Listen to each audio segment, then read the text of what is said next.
अस्सलाम वालेकुम फ्रेंड्स, स्वागत है आपका इस यूट्यूब चैनल जेके स्टडी मटेरियल में। जेके बोस के जितने भी 11th क्लास के स्टूडेंट्स हैं सॉफ्ट जून या हार्ड जून के, तो इस वीडियो में आपको पूरा आपका जो ग्रामर है और आपका जो राइटिंग स्किल है वो पूरा सिखाने वाला हूँ। आपके 30 marks with in 30 minutes complete हो जाएंगे। इस वीडियो को एंड तक देखना और अच्छे तरीके से पूरा समझना। हमें राइटिंग स्किल और ग्रामर में जो चीज़ें पूछी जाती है ना, उसकी जड़ में जाना है। उसको हमने अच्छे तरीके से समझना है। हम अगर प्रीवियस पेपर को सॉल्व करेंगे, वो क्वेश्चन तो आपको नहीं आएँगे ना। हम आपको प्रीवियस क्वेश्चन की कोई एडवर्टाइज़मेंट दिखाएँगे, वो तो नहीं आएगी। अब आपको कोई भी एडवर्टाइज़मेंट राइटिंग आए, कोई भी ड्राफ्ट पोस्टर आए, कोई भी क्वेश्चन आए, हम उसको अच्छे तरीके से समझेंगे ताकि आप ईज़िली कोई भी एग्ज़ाम में आए, उसको कर पाओ। जैसा कि आपको राइटिंग स्किल में पहला क्वेश्चन आता है एडवर्टाइज़मेंट राइटिंग का, आर में होता है ड्राफ्ट ऑफ पोस्टर। जैसा यहाँ पर आप देख सकते हैं, यहाँ पे क्वेश्चन नंबर 3 जैसे ही आपका राइटिंग स्किल स्टार्ट होता है, यहाँ पे जो क्वेश्चन है वो आपको लिखा है ड्राफ्ट अ पोस्टर। आर में क्या है? आपको एक एडवर्टाइज़मेंट करनी है। अब दोनों हम चेक करेंगे कैसे करना है, क्या कुछ करना है। ये आपको आता है 4 मार्क्स का। ये आपने कर दिया, इसका पैटर्न सीख लिया आपने, समझो आपके 4 मार्क्स डन हो गए। अब आपने 2 में से एक चीज़ सीखनी है, या तो एडवर्टाइज़मेंट राइटिंग या तो पोस्टर राइटिंग कैसे करनी है। दोनों देख लो, जो जो आपको आसान लगे एग्ज़ाम में वही करना। अगर हम बात करें एडवर्टाइज़मेंट राइटिंग की, एडवर्टाइज़मेंट राइटिंग क्या होता है? कोई भी पब्लिक अनाउंसमेंट करना। फॉर एग्ज़ाम्पल हम किसी भी न्यूज़पेपर के थ्रू, मैगज़ीन के थ्रू, रेडियो के थ्रू या किसी और की चीज़ के थ्रू हम एडवर्टाइज़ कर रहे हैं, हम कोई चीज़ अनाउंसमेंट कर रहे हैं, तो वही एडवर्टाइज़मेंट होती है। अब एडवर्टाइज़मेंट तो 2 तरह की होती है, बट आपको जो आती है वो आपको सिर्फ़ और सिर्फ़ क्लासिफाइड एडवर्टाइज़मेंट आती है। जैसा कि आपको आता है सिचुएशन वैकेंट के बारे में, फॉर एग्जांपल आपको कोई मतलब आपके इंस्टीट्यूट में या किसी जगह पे कोई वैकेंसी है, उसके लिए आप कोई एडवर्टाइजमेंट दे रहे हो। आपको कोई चीज़ गुम हो गया है, उसके बारे में आप दे रहे हो। आपको कोई चीज़ मिली है, उसके बारे में बोल रहे हो। आप कोई सेल कर रहे हैं या कोई परचेज़ कर रहे हैं या ट्यूशन्स वगैरह के बारे में, तो इसके लिए आपको एडवर्टाइज़ करनी है। तो यही आपको एडवर्टाइजमेंट राइटिंग के बारे में पूछा जाता है। अब आपको कैसे करनी है एडवर्टाइजमेंट राइटिंग, उसका क्या पैटर्न है? जैसा आपको यहाँ पर आपकी जो 11th क्लास के मॉडल पेपर में ये पूछा गया है, as a general manager silver software solutions Kishtwar, you need a software engineer. अब आपको किसकी ज़रूरत है? एक सॉफ्टवेयर इंजीनियर की ज़रूरत है आपकी ऑर्गेनाइजेशन के लिए। आपने एडवर्टीजमेंट करनी है, आपने एक एडवर्टीज लिखनी है सिचुएशन वैकेंट के बारे में, क्योंकि आपको समझो वैकेंसी है, इसकी नीड है। तो उसके में आपने अपनी रिक्वायरमेंट्स बतानी है, उसकी एज के रिगार्डिंग, क्वालिफिकेशन के रिगार्डिंग, एक्सपीरियंस के रिगार्डिंग, और सैलरी आप क्या दोगे, ये चीज़ें। उसके लिए आपने क्या करना है? जब भी आपको एडवर्टीजमेंट आए, आपने एक अच्छा सा प्यारा सा बक्स बनाना है। जैसे आप बक्स बनाओगे, अब यहाँ पर बाकी भी एग्जांपल मैं आपको दूँगा। सिचुएशन वैकेंट आपने लिखना है, क्योंकि यहाँ पर आपको वैकेंसी की नीड है। फिर आपने वही ऊपर उठा के लिखना है, कौन-सी यहाँ पर ऑर्गेनाइज़ेशन थी? सिल्वर सॉफ्टवेयर सॉल्यूशंस किश्तवाड़, क्योंकि उधर वहाँ बोला हुआ था, seeks a skilled software engineer. कौन-सा चाहिए? एक स्किल्ड सॉफ्टवेयर इंजीनियर चाहिए। अब वहाँ पर बोला था आपकी एज, आप रखो फॉर एग्जांपल, कुछ भी एज रख सकते हो। फॉर एग्जांपल मुझे 25 टू 30 ईयर चाहिए। क्वालिफिकेशन क्या हो? बीटेक, एमटेक हो कंप्यूटर साइंस में, और एक्सपीरियंस हो 3 ईयर का सॉफ्टवेयर डेवलपमेंट में। तो उसको एक अच्छी सैलरी मिलेगी। जो भी यहाँ पर इंटरेस्टेड हैं, वो हमें मेल कर सकते हैं इस मेल पे 20 अप्रैल से पहले-पहले। ये हुआ सिचुएशन वैकेंट की एडवर्टाइजमेंट। जब भी आपको सिचुएशन वैकेंट की कोई ऐसी एडवर्टाइजमेंट आए, आप इज़िली कर सकते हैं, बक्स बनाया, सिचुएशन वैकेंट लिखा, जो ऊपर मेंशन है उसी के बारे में आपने यहाँ पर लिख दिया, आपकी एडवर्टाइजमेंट कंप्लीट हो जाएगी। ऐसे ही आपको एडवर्टाइजमेंट कुछ और भी आ सकते हैं, ज़रूरी नहीं ये आए। आपको एडवर्टाइजमेंट सेल की आ सकती है। फॉर एग्जांपल आप किसी चीज़ की सेल कर रहे हैं। अब आपने सेल करनी है, तो ऊपर आपने हेडिंग क्या लिखनी है? Sale, for sale. आपको वहाँ पर ही क्वेश्चन होगा कि आपने सेल कैरी करना है, तो आपने ऊपर सेल लिखा। फिर जिस चीज़ की सेल करनी है वहाँ पर मेंशन होगा। फॉर एग्जांपल आप मारुति सुजुकी सेल कर रहे हो, उसके बारे में लिखा, कितना यहाँ पर इंजन है, क्या कैसे टायर हैं, स्क्रैच वगैरह है या नहीं है, कितनी चली हुई है, एंड कितने में आप यहाँ पर उसको बेच रहे हो, ये चीज़ें वो चीज़ें। बस आपने साथ में ये भी लिखना है कॉन्टैक्ट नंबर वगैरह। तो कॉन्टैक्ट नंबर आप एग्जाम में कभी पूरा नहीं लिखना है, अभी कुछ भी लिख लेना। ये चीज़ें आप लिख सकते हैं सेल के लिए। अब तीसरी एग्जांपल आपके लिए मैंने और भी रखी है, क्योंकि ऐसा क्वेश्चन भी आपको आ सकता है टू लेट का। इसमें क्या होता है? फर्ज में आप लड़के हो, अनुराग लड़की हो, तो अपारना कहाँ रहते हो? न्यू दिल्ली में रहते हो। अब आपने क्या किया? आपने एक घर बनाया है, न्यूली बिल्ट हाउस है। आपने एडवर्टाइजमेंट करनी है कि किसी भी जगह कि आप वहाँ पर अपना जो मतलब जो आपका बिल्डिंग है, वहाँ पर आप क्या देना चाहते हो? रेंट पे देना चाहते हो। तो वो आपने टू लेट लिखा। अवेलेबल इतना square feet, ground floor, newly built house, इतना इतना यहाँ पे साथ में जगह लिखा। इसमें ये चीज़ है, वहाँ की जो चीज़ें हैं उसके बारे में लिखा, किचन है, ये है। और रेंट एक्सपेक्ट कितना कर रहे हो? 7000 कर रहे हो। इंटरेस्ट पर्सन जो है वो इस नंबर पे आपको कॉन्टैक्ट कर सकते हैं। तो आपको टू लेट का हुआ तो ऐसे। तो आपको कोई भी एडवर्टाइजमेंट राइटिंग आए, आपको उधर ही मेंशन होता है, आप किस हिसाब से, टू लेट है, वैकेंट है, सेल है, आपको कोई चीज़ लॉस्ट हुई है, गुम हुई है, तो लास्ट लास्ट लास्ट लिखना है। आपको कोई चीज़ ऐसे ऐसे आपने पूरा मेंशन करना है। बाकी आपका छोटा सा बॉक्स हो, छोटे थोड़े से वर्डिंग 30 वर्ड तक भी हो, आपकी एडवर्टाइजमेंट जो है वो कंप्लीट हो जाएगी। तो ये हुआ एडवर्टाइजमेंट। आपको आर में आता है पोस्टर, ये आर में आता है। दोनों में से आपने एक सीखना है। तो अगर आपको पोस्टर ईजी लगे तो पोस्टर पे ही फोकस करना है। पोस्टर क्या होता है? पोस्टर क्या होता है पहले वो समझो। ये एक सोशल अवेयरनेस होती है। आप कोई भी करंट प्रॉब्लम हो या कोई और चीज़ एडवर्टाइज कर रहे हो, ये जैसा कि हमने ऊपर एडवर्टाइजमेंट पढ़ा, ये एडवर्टाइजमेंट का ही एक किस्म का टाइप बनता है। तो आपका पोस्टर भी। अब इसमें क्या होता है? आप पोस्टर में जो चीज़ ड्राफ्ट करते हो, उसमें आप केयरफुली अट्रैक्ट करते हो रीडर्स की अटेंशन। जो रीडर्स है, जो आपको पढ़ने वाला है, जो देखने वाला है, वो अट्रैक्ट हो सके इस चीज़ पर। और उसमें आपने अच्छे तरीके से पोस्टर को बनाना होता है ताकि दूर से भी आपका पोस्टर दिखाई दे। एंड उस पोस्टर में आपने अच्छे तरीके से हाईलाइट करने होते हैं इंपॉर्टेंट इश्यूज़, इमेज का यूज़ करना होता है, ऐसे वैसे वो चीज़ें। अब जैसा कि आपको एग्जांपल थी कि आपका इंस्टीट्यूट है हेल्थ केयर हॉस्पिटल, जिसने डिसाइड किया कि वो ऑर्गन डोनेशन कैंप जो है वो करेगा ताकि अवेयरनेस हो सभी लोगों में, तो उसके बारे में अपने पोस्टर बनाना है। तो आपको बिल्कुल ज़्यादा मतलब लंबा बड़ा बनाना नहीं है, शॉर्टकट बक्स में रखा इसको भी। ऑर्गन डोनेशन कैंप है, ऑर्गेनाइज्ड बाई ऑर्गेनाइज बाई कौन है, गोल्डन केयर हॉस्पिटल है। फिर थोड़ा बहुत आपने कोई स्लोगन वगैरह लिखा जो आपको परफेक्ट लगे, फिर आपने 2-3 ऑर्गन बना दिए यहाँ पर, कोई भी 2-3 ऑर्गन बना दिए। फिर ऑर्गन डोनेशन कैंप ऑर्गेनाइज कहाँ कब से कब तक होगा, कब से कब तक होगा, 20 अप्रैल से लेकर 30 अप्रैल तक। इन साथ में आपने बोलना है, मतलब थोड़ा बहुत लिखा, come and join us for this noble cause at golden care hospital Srinagar 1901। Timing रखी 9 AM से 12 AM, सॉरी 12 PM रखना था, ये तो रात तक कर दिया। For further details kindly email us at goldenkeer@gmail.com। तो इस हिसाब से आपने पोस्टर बनाना होता है। तो आपको चाहे एडवर्टीजमेंट अच्छी लगती है, तो आपको एडवर्टीजमेंट या पोस्टर में जो चीज़ अच्छी लगती है उसी पे फोकस करना, वही बनाना। तो राइटिंग स्किल में नेक्स्ट क्वेश्चन आपका होता है 6 मार्क्स का लेटर राइटिंग। तो आपको लेटर राइटिंग करनी होती है। तो लेटर राइटिंग में किस हिसाब से क्या फॉर्मेट रहता है, कौन से क्वेश्चन पूछे जाते हैं, तो ये आप पहले देखते हैं। लेटर राइटिंग में जैसा कि दो तरह की लेटर होती है, एक होती है फॉर्मल लेटर, दूसरी होती है इनफॉर्मल लेटर। अब आपको जो सिलेबस में वो है फॉर्मल लेटर, आपको सिर्फ और सिर्फ फॉर्मल लेटर पूछी जाती है जिसमें बिजनेस और ऑफिशियल लेटर होती है। अब ये जो लेटर आपको होती हैं या तो कंप्लेंट के लिए होती है, या कोई इंक्वायरी के लिए होती है, या कोई बिजनेस वगैरह के लिए होती है। जैसा कि मैं आपको यहाँ पर पैटर्न दिखाने जा रहा हूँ, आपकी ऑलरेडी सिलेबस में मेंशन है, जो आपकी लेटर है उसकी फॉर्मेट के हिसाब से आपको मार्क्स मिलेंगे। आप जो एड्रेस करोगे उसके 1 मार्क्स, आप सेलिब्रेशन यूज़ करोगे 1 मार्क्स, बॉडी बनाओगे 3 मार्क्स, क्लोजिंग करोगे 1 मार्क्स। जैसा कि जो आपको एड्रेस है 1 मार्क्स का, एड्रेस आपका ये चीज़ें आ जाती हैं, जैसा कि sender address, date, receiver address, ये जो है ये एड्रेस आ जाता है। इसका आपको मिलता है 1 मार्क्स अगर आप ये एक्यूरेट लिखते हो जैसा आपको क्वेश्चन में पूछा गया है। अभी मैं आपको सिखाता भी हूँ। सैल्यूटेशन के 1 मार्क्स, सैल्यूटेशन मीन जैसे कि आप डियर सर, डियर मैम, इसके आपको 1 मार्क्स मिल जाता है। फिर आपको बॉडी जो है वो 3 मार्क्स मिलते हैं। बॉडी जैसा कि आप जो यहाँ पर लिख रहे हो, जो लेटर में नीचे लिख रहे हो, इसके आपको यहाँ पर 3 मार्क्स मिलते हैं। क्लोजिंग जो आपकी है 1 मार्क्स की, क्लोजिंग में आपको योर्स फेथफुली सेंडर नेम आ जाता है, तो ऐसे आपका कंप्लीट हो जाता है। जैसा कि यहाँ पर ये तो हुआ आपका यहाँ पर फॉर्मेट। और लेटर को आपको बॉक्स में बनाने की ज़रूरत नहीं है, आपको डायरेक्ट लिखनी होती है, लेटर बॉक्स में नहीं बनाते। ये मैं आपको सिखाने के लिए बता रहा हूँ। फिर आपको जैसा कि यहाँ पर एक क्वेश्चन है, उसी को मैंने कंटिन्यू किया कि आपने लेटर लिखनी है मायर को, जो आपकी सिटी का है, कंप्लेन करनी है। जो आपके स्कूल के गेट के पास से बहुत ज़्यादा ट्रैफिक होता है, फिर वो हॉर्न वर्न लगाते हैं, उसको इशू को सॉल्व करने के लिए तो आपने लेटर लिखनी है। लेटर में आपने अपना नेम, अपने स्कूल का नेम, अपना एड्रेस नहीं लिखना होता है। आपको क्वेश्चन में दिया होता है कि आप कौन हो, जैसे यहाँ पर है, यू आर शौकत हुसैन, आप शौकत हुसैन हो, कहाँ के हो, GHS बटमालू के हो, यहाँ से मेंशन होता है। फिर जैसा कि आपको पहले एड्रेस आ जाता है, आपने अपना नाम लिखा शौकत हुसैन, कौन हो, GHS बटमालू के, डेट लिखी 25 मार्च 2024, एंड आप किसको लिख रहे हो, मायर को लिख रहे हो जिसका नाम है ABCDE। ये हो गया आपका पूरा एड्रेस वगैरह। फिर आपने सब्जेक्ट लिखा, सब्जेक्ट कहाँ से लिखना है, जिस चीज़ के बारे में आपने लिखना है, क्या कर रहे हो, तो क्या कर रहे हो, कंप्लेंट कर रहे हो, complaint regarding excessive traffic outside GHS Batmaloo, ये मेंशन है ऑलरेडी। फिर आपने सैल्यूटेशन यूज़ किया सर, फिर आपने बॉडी बनाई, मतलब बॉडी लिखी। तो इसमें आपने क्या किया, जो चीज़ मेंशन करनी है आपने सबसे पहले लिखना है कि आप कौन हो, अपने स्कूल के बारे में कि मेरा स्कूल कहाँ पे है, फिर जो प्रॉब्लम है वो बतानी है कि यहाँ पे ये प्रॉब्लम होती है। फिर उनको बोलना कि हाँ आई होप आप ये मसला सॉल्व कर देंगे, ये वो। तो थैंक यू वगैरह किया, सिंसेरली हेड बॉय शौकत हुसैन नाम लिखा, जो वहाँ पर मेंशन है वो वाला नाम, अपने पर्सनल नाम नहीं लिखना है। तो आपकी लेटर हो जाएगी। इस हिसाब से आपकी बॉडी और इसी हिसाब से आपका फॉर्मेट होता है लेटर का। अगर आप बीच में कुछ भी नहीं लिखोगे, आप अच्छे तरीके से अपना ये सेंटर एड्रेस वगैरह एंड सैल्यूटेशन यूज़ करोगे, बॉडी में वही थोड़ा वो लिखोगे जो आपको समझ आ रहा है खुद से ही कि क्वेश्चन किसके बारे में है। आपने क्लोजिंग लाइन लिखी सिंसेरली, अपना नाम वगैरह जो पूछा गया क्वेश्चन में, आपको यहाँ से भी अच्छे खासे मार्क्स मिल जाएंगे। तो इस हिसाब से आपको क्वेश्चन होंगे आपकी बिजनेस या ऑफिशियल लेटर के, जो आपको 6 मार्क्स की होगी। तो ये फॉर्मेट याद रखना। फिर आपको 4 मार्क्स का क्वेश्चन होता है ईमेल राइटिंग। अब जैसा कि आपको मॉडल पेपर में क्वेश्चन पूछा गया, write an email to your friend thanking him for hosting a great birthday party in which you had a lot of fun with your friends. अब इसमें क्या है, आपको 4 मार्क्स की आती है ये वाली ईमेल राइटिंग, 4 मार्क्स की। तो पहले आपको थोड़ा बहुत फॉर्मेट पता होना चाहिए। देखो ईमेल राइटिंग के भी बहुत से फॉर्मेट्स होते हैं। आप ये मत बोलोगे ये वाला फॉर्मेट सही है या वो वाला फॉर्मेट सही है, बहुत से फॉर्मेट होते हैं, जो मर्जी यूज़ करो। अब जैसा कि फॉर एग्जांपल कहाँ से आ रहा है, फ्रॉम, किसको जा रहा है, टू, डेट लिखी, सब्जेक्ट लिखा, थोड़ा-सा ब्लैंक, वही सैल्यूटेशन वगैरह यूज़ किया, डियर ब्रदर, डियर फ्रेंड, जो भी है।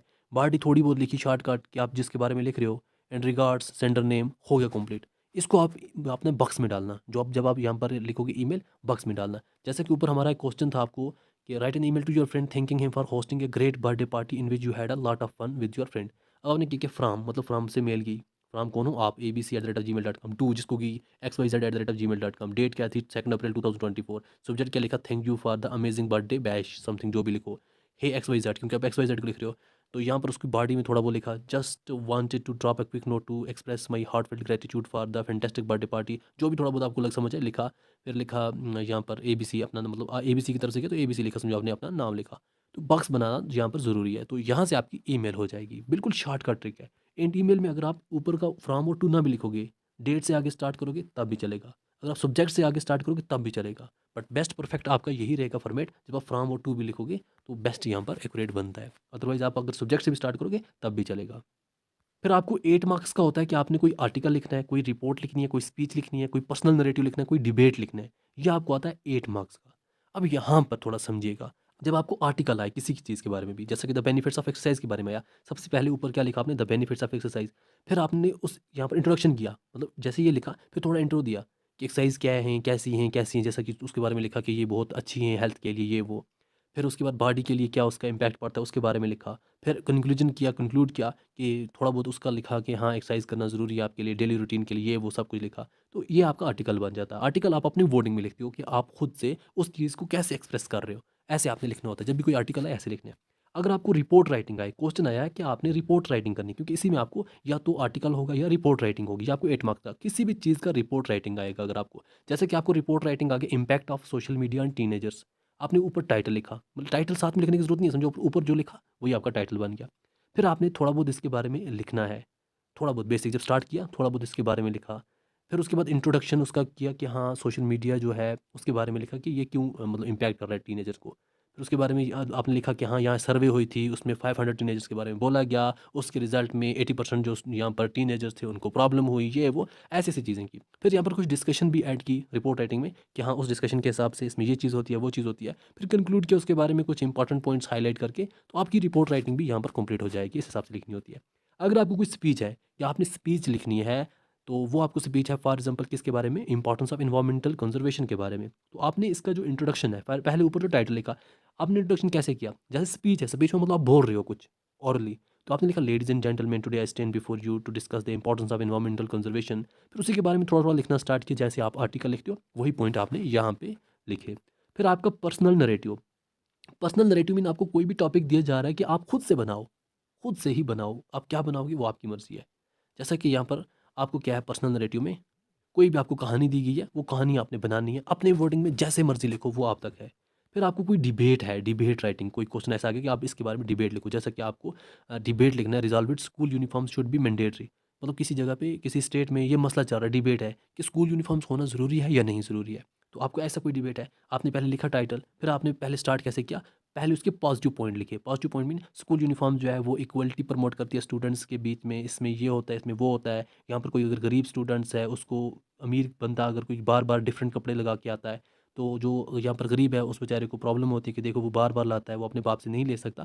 तो इस वजह से यहाँ पर सबके लिए यूनिफ़ॉर्म सिस्टम है, तो बार-बार नए-नए कपड़े लाने की ज़रूरत नहीं होती। ऐसा पॉजिटिव लिखा। फिर नेगेटिव पॉइंट लिखा, तो यहाँ पर कि इससे फ्रीडम ऑफ एक्सप्रेशन नहीं होती। फिर बाकी चीज़ें सब कुछ लिखा, तो इस हिसाब से आप डिबेट लिख सकते हो। डिबेट में डिबेट हो जिसमें पॉजिटिव चीज़ें भी हो, नेगेटिव चीज़ें भी हो। तो इस हिसाब से आपने डिबेट लिखना होता है। यहाँ से मिलेंगे आपको 8 मार्क्स। तो ये हुआ आपका राइटिंग स्किल का कंप्लीट। अब हम देखते हैं ग्रामर भी। तो अब बारी है ग्रामर की। ग्रामर में आपको क्या आता है, एक पैसेज आती है। इस पैसेज को आपने एडिट करना होता है। यहाँ पर आपको सिंपल क्वेश्चन आता है कि 8 एरर्स दिए गए हैं इस पैसेज में, नंबरिंग दी हुई है, आपने इनको करेक्ट करना है। बट यहाँ पर ये नहीं बताया कि करेक्ट कैसे करना है। ये नहीं कि आपने आया बस यहाँ पर देखा कि क्या-क्या मैं करेक्ट करूँगा, इसको यहाँ पे कैसे करूँगा। सिंपल ये नहीं है। आपने इससे पहले इसका सिलेबस देखना है कि यहाँ पर करेक्ट करना क्या है। हमने ग्रामेटिकली चीज़ें पढ़नी क्या है। हम क्या एमी कुछ भी करेक्ट करेंगे? नहीं, उससे पहले आपने सिलेबस देखना है। अगर आप सिलेबस देखेंगे, आपको एक पैसेज दी जाएगी, जैसा पैसेज होती है, जिसमें आपने करेक्ट करने होते हैं एरर्स को, जिसमें आपको determiners, tenses, punctuations, models, conjunctions, prepositions, ये चीज़ें होती हैं। तो आप पैसेज तभी एडिट कर पाओगे। ये नहीं है कि अभी आपके एग्जाम में पैसेज देगी, इसको एडिट करना है, हर बार उसी को एडिट करना है। नहीं, आपको पैसेज चेंज होगी। अब पैसेज में आपने एडिट करना क्या है? उसमें आपने टेंसेस को एडिट करना है, पंक्चुएशन को एडिट करना है, मॉडल्स को एडिट करना है, कंजंक्शन को एडिट करना है, प्रीपोजिशन को एडिट करना है। तो पहले ये चीज़ें सीखो ना कि ये होते क्या हैं। जब आप थोड़ा बहुत ये सीख लोगे, उसके बाद आप पैसेज ईज़िली करेक्ट कर पाओगे खुद ही। तो आपको मॉडल्स भी होते हैं, जैसा कि मेन आपके important can, could, may, shall, would, should, must. अगर हम इनको एक्सप्लेन करें, देखो किन बहुत जगह यूज़ होता है, बट जो इंपॉर्टेंट आपके लिए है, जो आपके एग्जाम में आ सकता है, वो सिर्फ मेन है। सबका मैंने मेन रखा हुआ है। कैन कहाँ यूज़ करेंगे? जब एबिलिटी की बात हो, जब कैपेसिटी की बात हो, जब पावर की बात हो, जब इनफॉर्मल परमिशन की बात हो। देखो परमिशन 2 तरह की होती है, एक होती है फॉर्मल परमिशन, एक होती है informal permission. Informal permission mean हम अपने फ्रेंड से, हम अपने कोलीग से, हम अपने क्लासमेट से, हम अपने पेरेंट्स से कोई परमिशन लेंगे, उसको हम इनफॉर्मल बोलेंगे। फॉर्मल मीन हम अपने कॉलेज के टीचर से, हम अपने प्रिंसिपल से, हम ऑफिशियल से परमिशन लेंगे, हम उसको फॉर्मल परमिशन बोलते हैं। जब हमें ये चीज़ें आएँ तब हम कैन यूज़ करेंगे। जैसा कि grammar is very easy, I can solve it. ये मेरी कैपेसिटी या एबिलिटी की बात हुई। Grammar is very tough, I can not solve it. जब ये टफ है, यहाँ भी मेरी एबिलिटी की बात हुई, इसका मतलब मेरे अंदर एबिलिटी नहीं है, तो यहाँ पे नेगेटिव आकर कैन नॉट आ गया। Can I borrow your pen please? तो मैं अपने क्लासमेट या अपने मेरे पास में कोई भी बैठा है उसको बोलूँगा मैं आपका पेन यहाँ पर can I borrow your pen? तो यहाँ पर मैं कैन यूज़ करूँ क्योंकि इनफॉर्मल परमिशन है। लेकिन किसी में ऑफिशियल्स को नहीं बोल रहा हूँ, किसी टीचर को नहीं बोल रहा हूँ। तो यहाँ पर मेरी दोबारा कैपेसिटी या पावर की बात हुई। I can lift heavy weights because of my strength. तो इसी वजह से यहाँ पर हम कैन यूज़ करेंगे। कुड कहाँ यूज़ करेंगे? कुड हम पास्ट ऑफ कैन, जहाँ हमें कैन हो, किन की बात चल रही हो, किन की बात मीन कैपेसिटी की, पावर की, एबिलिटी की, बट वो पास्ट की बात हो, तो यहाँ पर हम कुड यूज़ करेंगे। जैसा कि when I was younger I could run very fast. यहाँ पर मैंने अपने यहाँ पर कैपेसिटी की बात की, एबिलिटी की बात की, बट कब की? जब मैं छोटा था। तो यहाँ जब मैं छोटा था तो मैं पास्ट की बात है, तो मैं यहाँ पे कुड यूज़ करूँगा। And could you tell me this address? साथ ही में कुड एक तो पास्ट ऑफ कैन यूज़ होता है, साथ में पोलाइट परमिशन में भी यूज़ होता है। जब पहले हमारा था इनफॉर्मल परमिशन किन, तो कुड भी इनफॉर्मल परमिशन जो पास्ट की होगी वहाँ यूज़ होगा, बट कुड हमें पोलाइट परमिशन से भी यूज़ होगा। पोलाइट परमिशन मीन जब हम किसी से प्यार से परमिशन मांगेंगे। फॉर एग्जाम्पल मैं कहीं जा रहा हूँ, मुझे किसी का रास्ता पूछना है कि उसका एड्रेस कहाँ है। तो मैं जब किसी से पूछूंगा एड्रेस, तो मैं थोड़ी ना उसको गुस्से में पूछूंगा, वो मुझे बोल ये एड्रेस कहाँ है। मतलब गुस्से में बोलूँगा तो वो तो मुझे चप्पल से मारेंगे। तो इसीलिए मैं प्यार से पूछूंगा, could you please tell me this address? तो मैं प्यार से जब पूछूंगा तो मैं कुड यूज़ करूँगा। फिर मे कहाँ यूज़ होता है? मे यूज़ होता है जब कोई पॉसिबिलिटी हो, जब कोई प्रोबेबिलिटी हो, जब फॉर्मल परमिशन हो, जब कोई विश हो या कोई ब्लेस, हम किसी को विश करें, ब्लेस हो। जब भी आपको लगे कोई ऐसी चीज़ है जो इनमें से है, तो हम मे यूज़ करेंगे। I think it may snow today, may I come in sir? ये भी फॉर्मल परमिशन, जब हम अपने टीचर्स, अपने प्रिंसिपल्स, अपने ऑफिशियल से यहाँ पर परमिशन में मांगेंगे कोई भी बात, तो मे यूज़ करेंगे। फिर हम किसी को विश या हम किसी को ब्लेस कर रहे हैं, मे your dreams come true, may use करेंगे। फिर शैल कहाँ यूज़ करेंगे? शैल यूज़ होता है threat, command, advice, offer. You shall clean your room before bed time, the students shall be punished if they come late. तो शैल हमें इन चीज़ों में यूज़ होता है। ऐसी वुड कहाँ यूज़ होता है? वुड पोलाइट रिक्वेस्ट या पास्ट हैबिट। जब मेरा हैबिट, जब मैं पुराना छोटा होता था तब की बात करूंगा, तो मैं यहाँ पर वुड यूज़ करूंगा। तो यहाँ पर आप देख सकते हैं व्हेन आई वाज चाइल्ड, जब मैं छोटा था, I would play outside every afternoon. तो ये मेरे पास्ट की हैबिट की बात थी। And would you please pass me the salt, ये भी पोलाइट परमिशन। जब मैं कहीं बैठा हूँ, तो मैं रेस्टोरेंट में हूँ या कहीं भी हूँ, तो मैं पोलाइट प्यार से बोलूँगा ना किसी को कि ये मुझे दे दो।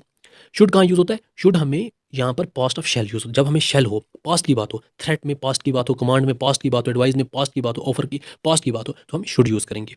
एंड मस्ट कहाँ यूज़ होता है? मस्ट हमेशा हमारी यहाँ पर जब कोई ड्यूटी होगी, जब हम किसी को ड्यूटी लगाएंगे जो हमारी ड्यूटी होगी, जैसे कि as citizen we must pay our taxes, ये हमारी ड्यूटी है, तो हम यहाँ पर मस्ट यूज़ करेंगे। जब हमारे लिए कोई चीज़ ज़्यादा ज़रूरी हो, you must drink water to stay hydrated, तो हम यहाँ पर मस्ट यूज़ करेंगे। या कोई चीज़ हम जिससे रोकें, you must not smoke in this area, तो हम मस्ट यूज़ करेंगे। तो यहाँ इन चीज़ों में ये मॉडल्स आ जाते हैं। तो इंपॉर्टेंट बहुत ज़्यादा यही हैं जो एग्जाम में पूछे जाते हैं, बाकी नहीं है।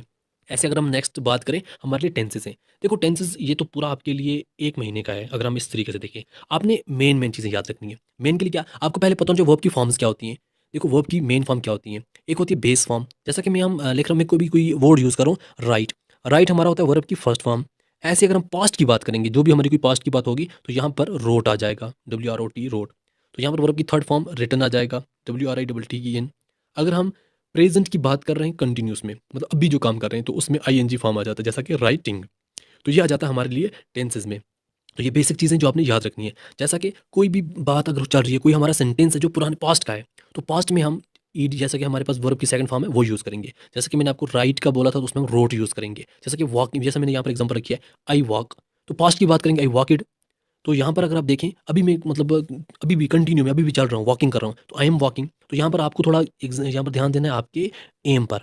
अगर हम अभी कर रहे हैं, प्रेजेंट में कर रहे हैं, तो हम बोलेंगे आई एम वॉकिंग। अगर किसी और की बात करूँगा, हम मैं लिखूंगा एम की जगह इज़ लिखूंगा, ही इज़ वॉकिंग। एंड अगर बहुत से यहाँ पर बंदे हम मिल के वॉकिंग कर रहे हैं, तो हम लिखेंगे वी आर वॉकिंग। तो ऐसे अगर हम पास्ट की बात करेंगे, ऐसी बात जब हम बोले पास्ट में हम ऐसा कर रहे थे, तो यहाँ पर हम क्या, मैं कर रहा था, ऐसा काम मैं कर रहा था, मैं लिखूंगा आई वॉज वॉकिंग। अगर हम बहुत से थे, वी वेयर वॉकिंग, तो वी हम बहुत थे, तो इसलिए वेयर लग जाता है। एंड ऐसे अगर हम फ्यूचर की बात करेंगे कि हम फ्यूचर में ऐसा काम करने वाले हैं या हम ऐसा काम करेंगे, तो हम लिखेंगे आई विल बी वॉकिंग। तो ये थोड़ा बहुत आपने बेसिक ध्यान देना है टेंसेस में, बाकी आपको ज़्यादा पढ़ने की ज़रूरत नहीं है टेंसेस की। पंक्चुएशंस में आपने फुल स्टॉप कहाँ लगाना है? फुल स्टॉप वहाँ लगाना है जहाँ आपका सेंटेंस खत्म हो रहा हो। आपने कामा कहाँ लगाना है? जब आपने कोई आइटम को सेपरेट करना है, कोई इन्फॉर्मेशन को सेपरेट करना है, आपने कामा लगाना है। क्वेश्चन मार्क कहाँ लगाना है? जब आपको कोई क्वेश्चन पूछा, आपने क्वेश्चन मार्क लगाना है। एक्सक्लेमेशन कहाँ लगाना है? जब कोई स्ट्रॉन्ग इमोशन हो, सरप्राइज़ हो, वहाँ लगाना है। कॉलन कहाँ लगाना है? जब हम कोई भी लिस्ट जो है वो तैयार कर रहे हैं, जैसे कि मैंने बोला इसमें 5 चीज़ें हैं, तो 5 चीज़ों के बाद ये लिखा पहली चीज़, दूसरी चीज़, तीसरी चीज़, यहाँ पे जो हमारा है कॉलन आ जाएगा। तो कोटेशन की आपको ज़रूरत नहीं है। फिर आपको प्रीपोज़िशन के कोई भी आ जाते हैं। प्रीपोज़िशन क्या होते हैं? जैसा कि हमें कभी कोई लोकेशन की बात हो, लोकेशन लोकेशन में हम क्या यूज़ करते हैं? ऑन, अंडर, इन। जैसे कि हमारी बुक जो है, the book is on the table, book के ऊपर है, कैट अंडर द बेड है, कीज़ जो हैं वो ड्रायर के अंदर हैं। ये हुई लोकेशन की बात। डायरेक्शन की बात टुवर्ड्स, अवे, एट। तो फिर हमारे टाइम की बात एट, ऑन, टू। ये हमारे मेन प्रीपोज़िशन हैं जो आपको यहाँ पर यूज़ होते हैं। तो अभी आपने ग्रामर के बारे में देखा होगा क्या-क्या चीज़ें कैसे होती हैं। अब यही मैं आपको देता हूँ जो आपके मॉडल पेपर में क्वेश्चन दिया गया है। ये क्वेश्चन आपको मॉडल पेपर में दिया गया है। कि आपने 8 ग्रामेटिकल एरर्स को क्या करना है, जो आपको अंडरलाइन यहाँ पर दिए गए हैं, तो इनको अपनी नंबरिंग जो दी हुई है, इनको करेक्ट करना है। अब इसमें क्या चीज़ें करनी है? Tenses, punctuations, model, conjunction, preposition, ये चीज़ें आपने देखनी है। अब यहाँ पर हम देखेंगे जैसा पहला करेक्शन, करेक्शन किस हिसाब से देखना है? जहाँ पर 1 लिखा है, इस 1 के हिसाब से या आर में गलती होगी या आई में गलती होगी। जैसा सेकंड है, या लियो में गलती होगी या मी में गलती होगी। ये तीसरा है, या शी में गलती होगी या यूज्ड में गलती होगी। ये 4 है, बाथ में या एंड में। ऐसे जो आपको यहाँ पर नंबर दिए हुए हैं, इसके इर्द-गिर्द या इस साइड वाला या उस साइड वाला, इसमें मिस्टेक होगी। ये चीज़ आपने करेक्ट करनी है। जैसा पहला हमने यहाँ पे उठा के लाया, माई ग्रैंडमदर और आई वेर गुड फ्रेंड्स। ये मीनिंग क्या बनता है इसका? मेरी दादी माँ या मैं, हम अच्छे फ्रेंड्स थे। ये मतलब ये कौन-सा मीन लॉजिक बना कि मेरी दादी माँ या मैं, या थोड़ी ना होता है। अगर आप बोलोगे मेरी दादी माँ और मैं, हम अच्छे फ्रेंड्स थे, तो और आएगा ना, या नहीं आएगा। आर हुआ या, तो इसका मतलब यहाँ पे एंड आएगा। तो my grandmother and I were good friends. मैं और मेरी दादी माँ हम अच्छे दोस्त थे। अब यहाँ से ये समझ आया कि पहले से ही स्टार्ट में ये हुआ कि हम अच्छे फ्रेंड्स थे, इसका मतलब पास्ट की बात हो रही है। यहाँ पे किसकी बात हो रही है? पास्ट की बात हो रही है। तो हमारा ये वर्ब भी जो है वो यहाँ पर पास्ट ही यूज़ होगा। ज़्यादातर कौन सा वर्ब यूज़ होगा? पास्ट यूज़ होगा। तो सेकंड मिस्टेक क्या है? My parents leave me with her when they went to live in the city. मतलब मेरे पेरेंट्स ने मुझे यहाँ छोड़ा जब वो मतलब सिटी में रहने चले गए।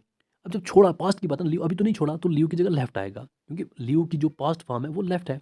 तो छोड़ा, यहाँ पर देखो माई पेरेंट्स लेफ्ट, यहाँ पे मैंने करेक्शन निकाल के रखी है आपके लिए और हाईलाइट करके रखा ताकि आप इजीली समझ सको। यहाँ पर आप देख सकते हैं।